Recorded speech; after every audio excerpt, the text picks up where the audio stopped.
Good morning, YouTubians. It's Kermit's Ghost. You can call me Alan, and today I'm going to take a closer look at number 31 on a cult movie poster. A film released in 1979, directed by Francis Ford Coppola, with a budget of $31 million. The film's got two cuts: a theatrical cut that runs at 146 minutes, and the cut that I watched, which ran at 196 minutes, known as the Redux cut. Went on to win Best Sound and Best in Cinematography at the 52nd Academy Awards, and Best Film and Direction at the Cannes Film Festival, and many others. It's an epic psychological war film based on the novella Heart of Darkness. It is Apocalypse Now. Let's pop this in the player and check it out.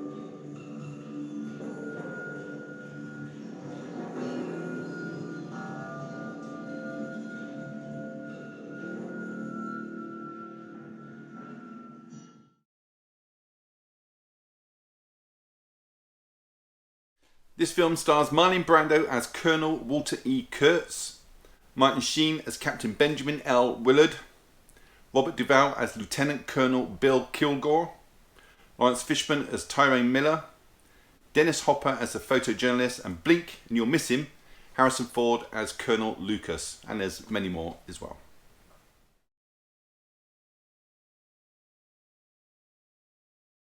So the film opens with that famous shot of the helicopters flying past the jungle, dropping napalm everywhere to the song "This Is the End." It's a great opening to a film.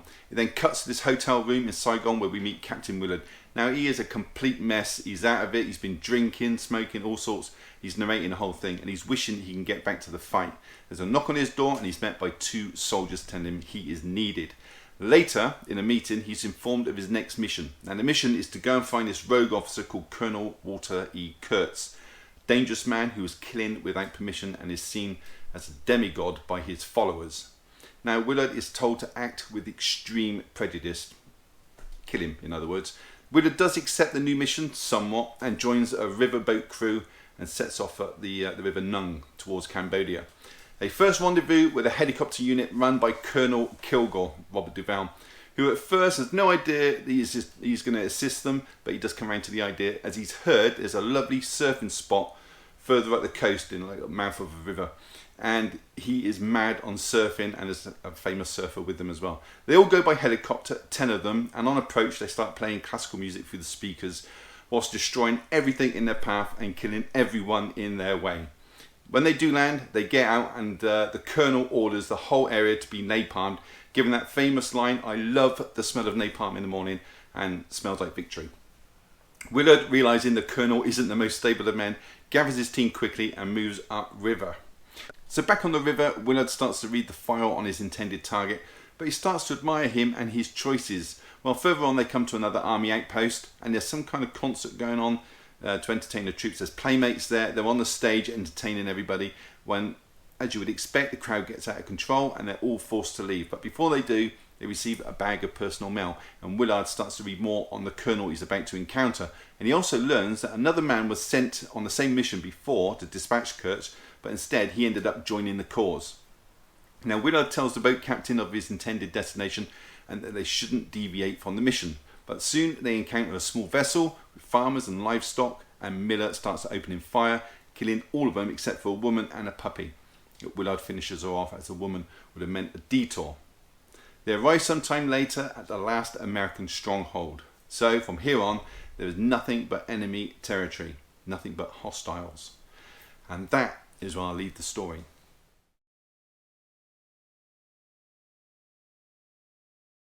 So did I enjoy Apocalypse Now? Well, yes and no. Now the acting was superb and the story, albeit a simple one, was engaging and entertaining. Martin Sheen was brilliantly cast in this, and he's got a fantastic screen presence. However, I think I made a mistake by choosing the Redux extended version, because it did drag on a little bit in places, and I did find myself checking how long was left at times.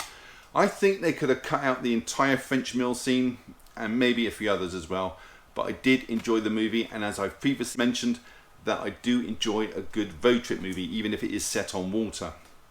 The build up in this was superb, and the payoff with Brando was, as expected, worth it. Now, I didn't enjoy seeing the animal slaughter. I thought that was a little bit disturbing, and I have to admit that, but apart from that, I do recommend watching it. And I'd give this film a solid 7.5 out of 10. Maybe the short version would have pushed it up to 8.5, who knows. Now, next week's film, I don't have in my collection, Naked Lunch, so I'm going to skip that one over until the shops reopen, or eventually I buy it online. Sorry if you've got OCD, but I can always circle back to it at a later date. Anyway, that is it. Do you agree with my score or not? Leave a comment down below and I will get back to you, I promise. Remember, this is just my opinion. Give the video a thumbs up, it really does help the channel, and subscribe if you haven't. It's all free. Why wouldn't you? And on that note, all that's left to say is thank you for choosing my channel today and watching my video. Take care, and I'll see you all in the next one. Bye.